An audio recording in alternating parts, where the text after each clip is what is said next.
Hello, this is Cody from Keeping Score Board Game Reviews, and today we're looking at Obelus by Phase Shift Games. They may be better known to you for Dungeon Drop or Drop Drive, which are their two bigger games that I knew them about before I saw this. This was sent to us for the purposes of review. My son and I played this game many times, and he wanted you to know that he rates it a 7 and would gladly play it again. Those are big words coming from my son, who doesn't have the longest attention span. So good job, guys.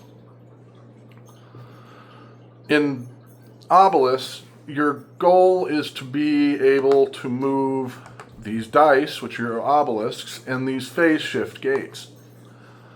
And you have these rifts, which are marked by the red tokens.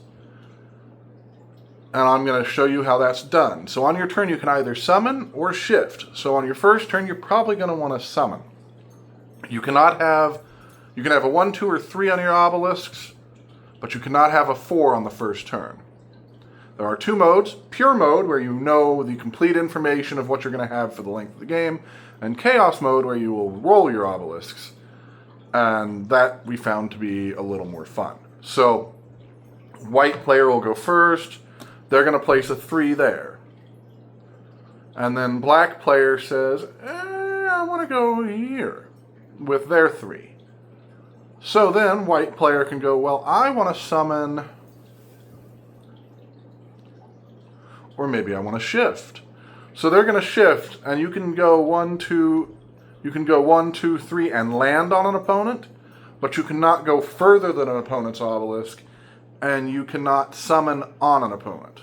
So they're going to shift this 1, 2, and 3, which is going to take their opponent's obelisk, and they're going to move it out of play until you reform it. And on your turn, you can choose to reform it by picking it up, rolling it, and there you go. Now, when you do that shift, you have to change the value on your obelisk.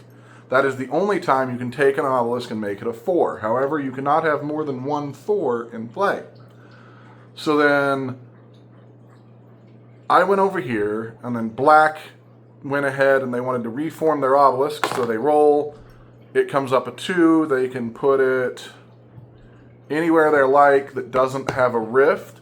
A rift will form, however, when you put something out of play. So now these 2 are out of play for summoning. So they're going to summon that there.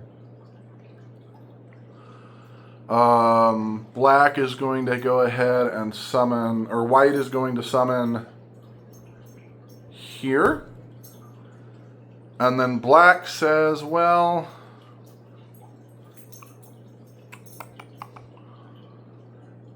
maybe I want to shift 1, 2, and put a 4 here. But they didn't think, because now white can go 4, shift, take that 4 out of play, and change which one they have. So they're going to get a 3. And the game's going to go like that until someone can't summon or shift without the opponent blocking them. So say we got rifts here and here, and then, they've summoned these, or where white is summoned, black is over, say, here and here. So, or say here. And white's got another one here. So black can summon here. White can then shift and take one of black's out of play, etc. And then black would go, oh, well, I want to go 2. Well, they can't go 2 because they can't go over white. They can't go 1 because you can't place on the same as yours.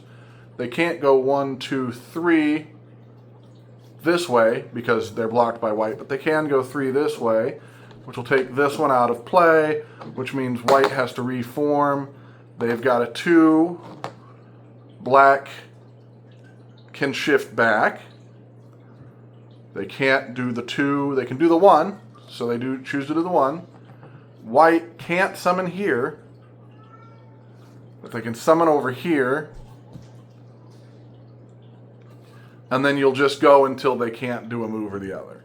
So as you can see, the strategy is kind of, it's harder to beat myself at it because I know where everybody's going to move.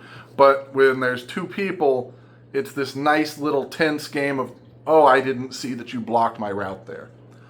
The components are really nice. The cards, and I'm going to pick up the camera a little for this. The cards are these nice foil cards for the gates. The dice are the obelisks, and those are very nice. And then you've got these acrylic red tokens for your rifts.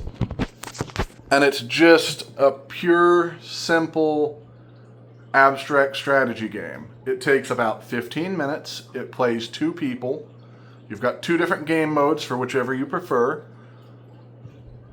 And I really like it. I think it's probably a game that I would give a 7 to because it's a little simpler. But it is something that I will play, you know, multiple times as I did with my son. And you can just get it to the table and get in a bunch of games really quick while you're waiting for something else or before you start playing a heavier game in the evening. And I really liked it. So that is Obelus from Phase Shift Games. This was provided by them for the purposes of this review. And this has been Cody from Keeping Score Games. Please like, follow, and subscribe, and have a wonderful day.